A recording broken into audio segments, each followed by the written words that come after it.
मला मग शोधत बसते.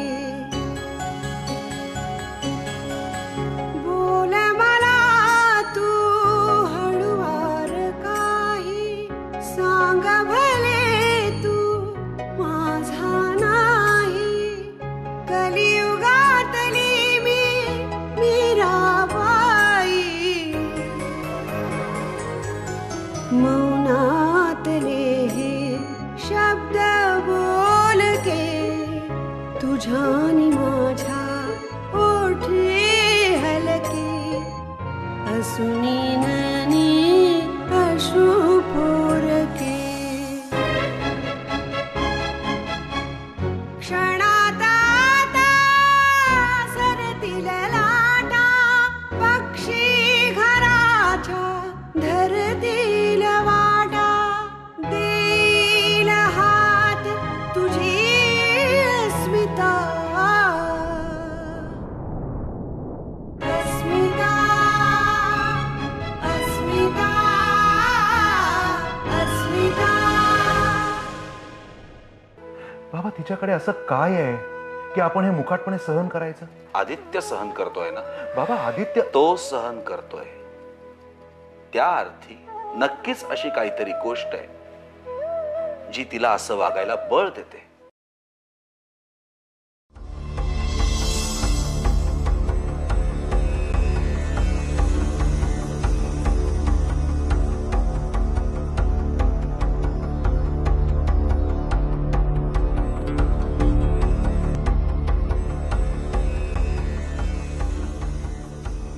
मला माहितीये तुझा इशारा कोणाकडे येते.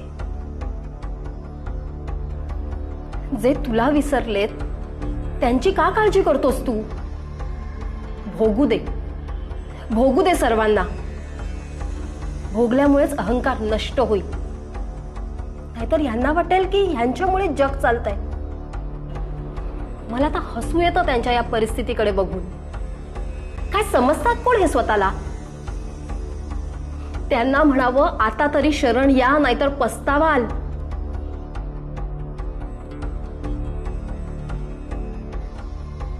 गजाननराव जहागीरदार,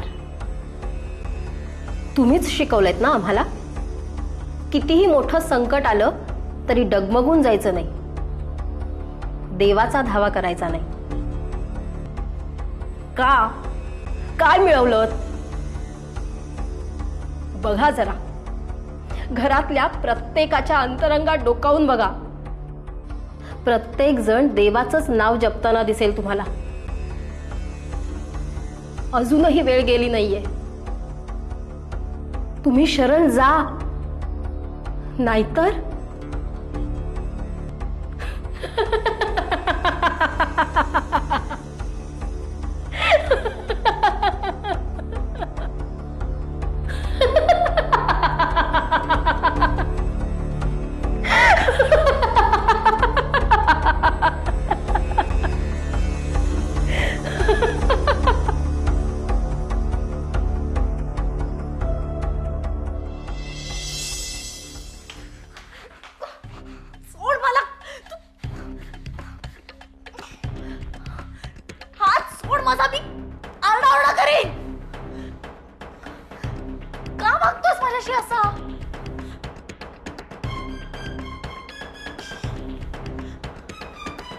माझ्याशी असं खुंशीपणे वागण्याआधी स्वतःचं काय चुकतं याचा विचार कर.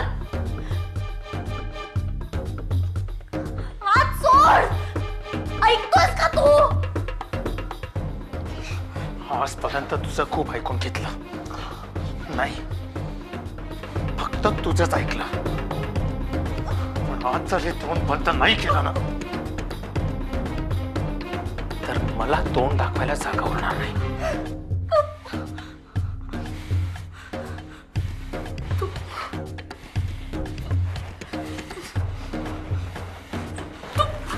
तू लांब हो,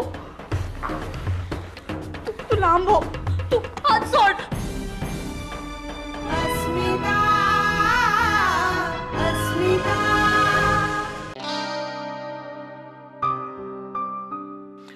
सर आणखी काही आणू का? No thanks. आमच्या या सगळ्या धावपळीच्या आयुष्यात जेवणाच्या आणि झोपेच्या वेळा पाळणं खरोखरच तुम्हाला जमतं का? दुखरी नस पकडलीत लाड. अहो सलग 2 दिवस ड्युटी करून घरी निघणार एवढ्यात तुमचा फोन आला. झालं, बदलली वाट, आलो. नाही माफ करा, म्हणजे मला जर खरंच हे माहिती असलं तर मी तुमचा काही दोष नाही हो. एकदा ही नोकरी स्वीकारली की हे सगळं आलंच. पण कुणाला तरी याची जाण आहे हे कळलं की बरं वाटतं. मला एक कळत नाही, संग्रामरावांनी मला कशासाठी बोलवलं इथे? येतीलच इतक्यात, त्यांच्याच तोंडून ऐका ना. आणि कसं आहे सर, आमच्या संग्राम साहेबांना जर एखादा माणूस अगदी मनापासून आवडला ना, तर त्यांना वारंवार त्या माणसाला भेटल्याशिवाय अजिबात जमत नाही. हे बघा आले तस. नमस्कार. नमस्कार. बसा बसा. बरं वाटलं तुम्ही आला ते बघून. अहो खरं म्हणजे मीच तुम्हाला भेटायला तिकडे येणार होतो पोलीस स्टेशनला. पण काय आहे, मी आलो तिथं म्हणजे तुमच्या सहकाऱ्यांमध्ये नको ती चर्चा होणार, तुमच्याबद्दल नको नको ते बोललं जाणार. हो, आता याची सवय झाली आहे आम्हाला. असं नाहीतर काय. अहो तुम्ही कितीही प्रामाणिकपणे काम करा, पण तुमच्याविषयी वाईट बोललं जाणार नाही याची काय गॅरंटी? आमच्या नोकरीत तर हे शक्यच नाही. मग तसा प्रयत्न करून स्वतःचा वेळ मीही घालवत नाही. पोलिसात जायचं म्हणजे माणूस खंबीर पाहिजे, येरा गबाडायचं काम नाही. आता विनाकारण टीकेची मलाही सवय झाली हो. एकदा का कानफाट्या नाव पडलं ना म्हणजे मग काही त्याला इलाज नसतो. तुमची इमेजच तशी होते म्हणा ना. माझी आठवण कशी काढली? सहज. नेहमी आठवण होते हो. इतके दिवस वाट पाहिली तुम्ही याल म्हणून, पण तुम्ही काय आला नाही. शेवटी मग सहज, अगदी सहज. बरं वाटलं. अहो आमची अशी सहज आठवण काढणारे खूप कमी. नाही म्हणजे नाहीच म्हणा ना. अहो नाही कसं, मी आहे की. बरं काय म्हणतात आपले कृषी मित्र? कोण? गजाननराव? हो. नेहमीच आदित्याचं प्रकरण. खुनाचा प्रयत्न कुणी केलाय हे त्यांनाही हवंय आणि मलाही हवंय. गुंता काही केल्या सुटत नाही, आणखीन वाढतोच आहे. वाढू देव, जाऊ दे, मर्द तुम्ही कशाला त्रास करून घेताय? अहो असं कसं, आमचं कामच आहे ते. गुंता सोडवणं, खरा गुन्हेगार कोण त्याला न्यायालयासमोर हजर करणं, त्याला शिक्षा व्हावी म्हणून पुरावे गोळा करणं. इन्स्पेक्टर साहेब, तुम्ही तुमचं काम प्रामाणिकपणे करता आहात हे चांगलंच आहे. पण कित्येक वेळेला आपण करतोय ते आपलं काम आहे असं वाटणं हीच मुळात स्वतःची फसवणूक असू शकते. म्हणजे? हे बघा इन्स्पेक्टर साहेब, गुन्हा घडलाय असं तुम्हाला वाटतंय म्हणून तुम्ही गुन्ह्याचा शोध घेताय.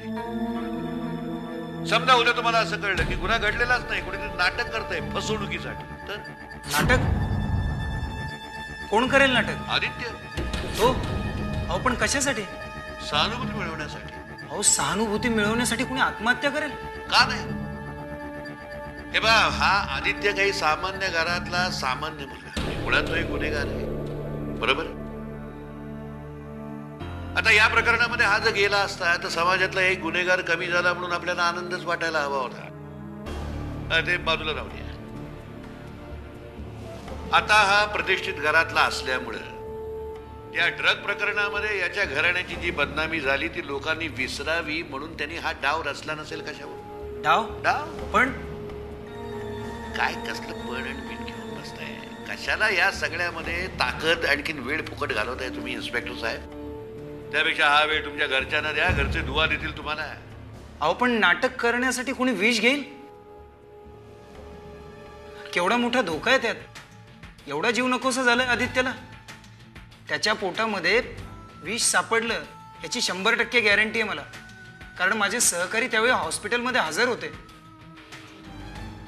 शिवाय माझा आजपर्यंतचा अनुभव सांगतो की आत्महत्या करण्यासाठी प्रवृत्त होणाऱ्यांमध्ये स्त्रियांचं प्रमाण जास्त असतं. पुरुषांमध्ये आत्महत्या करणाऱ्या पुरुष नाही होतो. काय सांगतो ते ऐका. पुरुष नाही तो, फक्त पुरुषाचं शरीर घेऊन जन्माला आलेला आहे आणि काही खरं नाही. कोणालाही विचार. काय लाड? हो सर. तुम्हाला सांगतो, अहो याच्या मधुचंद्राच्या दिवशी याची बायको याच कारणावरनं घर सोडून निघालेली होती. खरंय लाड? हो साहेब, खरं. तू लांब हो.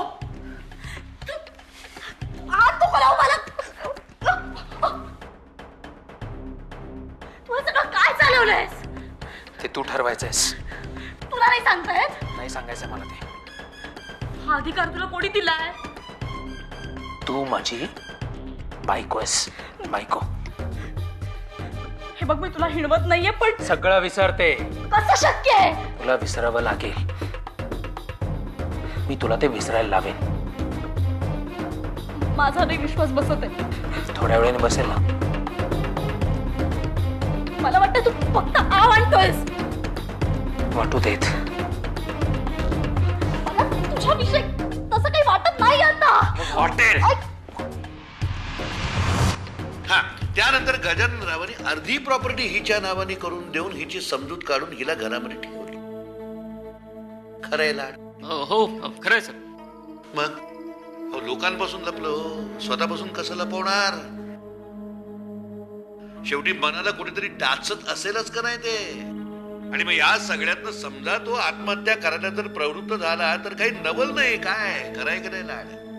हो सर. मग म्हणजे आत्महत्येचं नाटक नव्हतं, खुनाचा प्रयत्न झालाच नाही की ते नाटक होतं? अहो, नाटक होतं का नव्हतं, आत्महत्या होती का खुनाचं, जाऊ दे ना. तुम्ही कशाला याच्यामध्ये वेळ फुकट घालत? हा, मग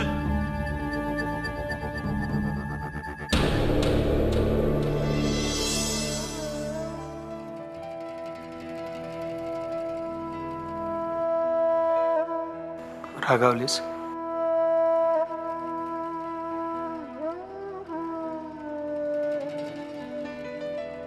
जे घडतंय त्यावर खरंच विश्वास बसत नाहीये.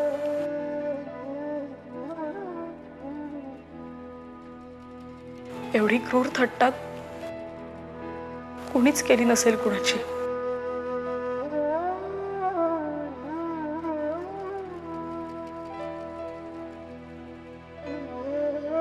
का वागलास तू असा माझ्याशी? लग्नाच्या पहिल्या रात्री तू मला सांगितलंस की नवरा म्हणून मी तुला सुख देऊ शकणार नाही.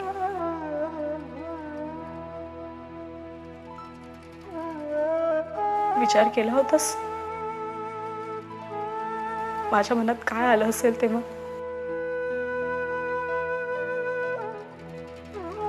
खूप राग आला होता तुझा.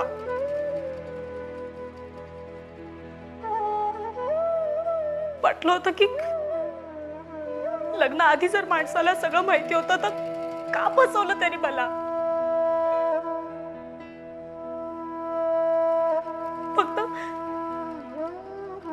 फक्त समाजातला उपास टाळण्यासाठी माझा बळी देण्याचा काय अधिकार आहे माणसाला?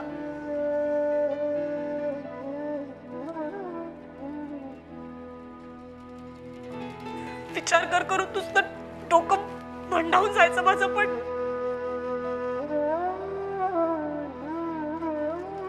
बरं, कुणाकडे जाऊन मन मोकळं करावं तर काय सांगणार होते मी?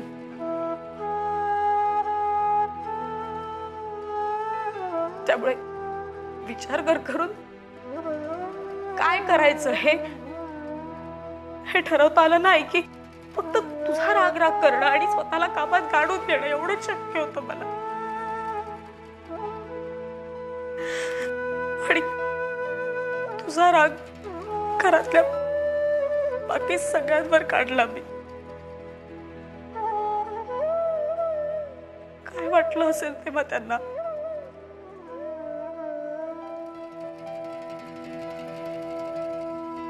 का केलीस माझी अशी क्रूर थट्टा?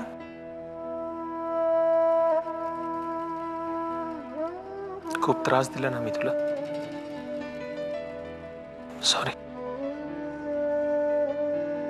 बस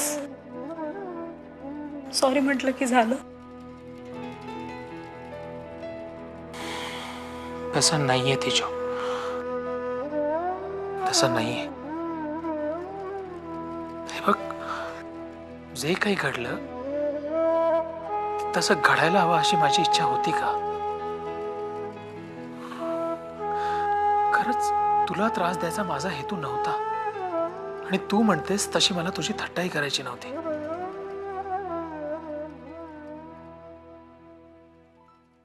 अस्मिता अस्मिता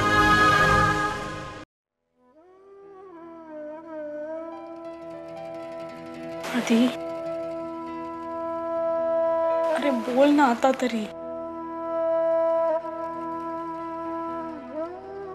तेजू मी कसं सांगू तुला?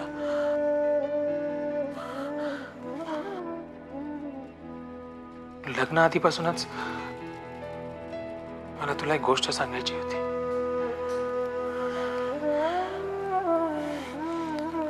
कधी सांगायला धीर व्हायचा नाही तर कधी शब्द सापडायचे नाहीत.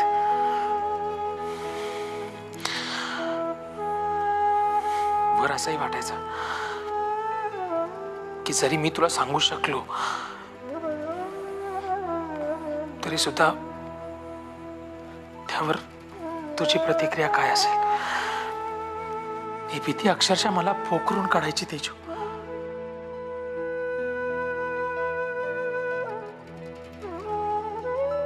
आता तरी बोल ना. तू जर पुन्हा माझ्यापासून गोष्टी लपवून ठेवल्यास तर मला तोच त्रास होईल. ती गोष्ट लक्षात येते का तुझ्या? आणि तुझा त्रासही कायम राहील ना.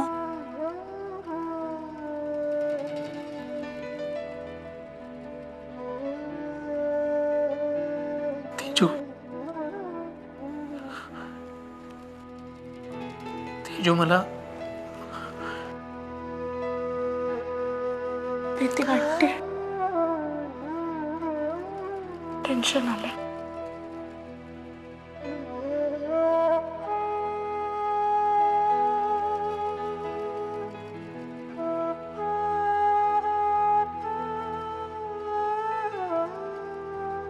तू मला मनातलं सांगितलंस ना की सगळं टेन्शन निघून जाईल. पण दुसरं वाढेल.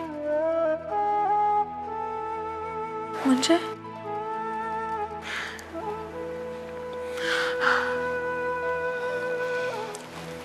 तेजू तेजू खूप दिवसांपासून एका विचाराने माझ्या डोक्यात अक्षरशः थैमान घातलंय. अक्षरशः थैमान घातलंय. कोणत्या विचाराने? तेजू याच्याचमुळे मी तुझ्या जवळ येणं सुद्धा टाळत होतो. कोणता विचार? कुठली गोष्ट?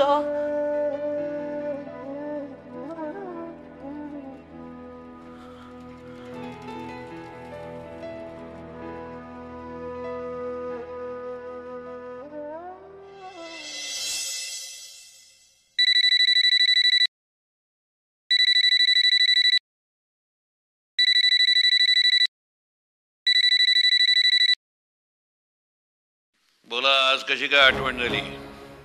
वाटलं जरा मन मोकळं करावं. मग बोला, आमचे कान म्हणजे कचऱ्याच्या कुंड्याच आहे. होता मनात काय साचलं असेल ते. आता ऐकणार आहात की फोन ठेवू? वर हा दम ऐकायचा काय?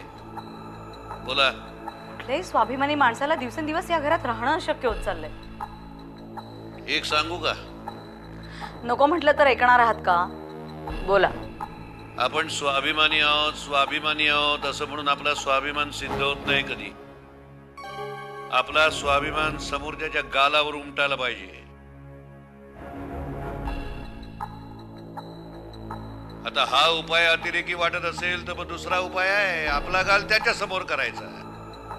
हे बघा, आधीच त्या तेजस्विनीच्या वागण्यानं डोकं फिरलंय माझं. त्यात तुम्ही. अरे मी स्पष्ट बोलणारा माणूस आहे. वाटलं ते बोललो. हे आतलं गुलू गुलू गुलू गुलू नाही बोलता येत. अरे मनात एक, चेहऱ्यावर दुसरं, बोलताना तिसरं. असलं जमत नाही आपल्याला. आपण म्हणजे एक गाव दोन तुकडे. अजून त्या जागीरदाराच्या घरात मोलकरीण म्हणून खरं सांगतो तुला ग, बघवत नाही ग, बघवत नाही मला तुझे हाल. सगळं सहन करून सुद्धा बाबा तिचंच ऐकतात. हे अजब नाही वाटत? पार्टनर झाली म्हणून काय गुलाम झालो का आम्ही? मी अभिला म्हटलं सुद्धा. सोड त्याला. काय? सोड त्याला, काही अर्थ नाही त्याच्यात. संग्राम शेठ, हे बघ, वाटलं ते बोललो. तो माझा नवरा आहे हे विसरू नका. तो नवरा आहे हे तूच विसरणार आहेस एक दिवस. संग्राम शेठ, तोंड सांभाळा. नवरा आहे तो माझा. आणि हे सगळं ऐकण्यासाठी मी फोन केलेला नाहीये. मला वाटलं माझ्या अडचणींवर आपण काही तोडगा सुचवाल म्हणून. हे बघ, तुझ्या अडचणीवर तुझ्याकडे आणि तुझ्या नवऱ्याकडेच उपाय आहे.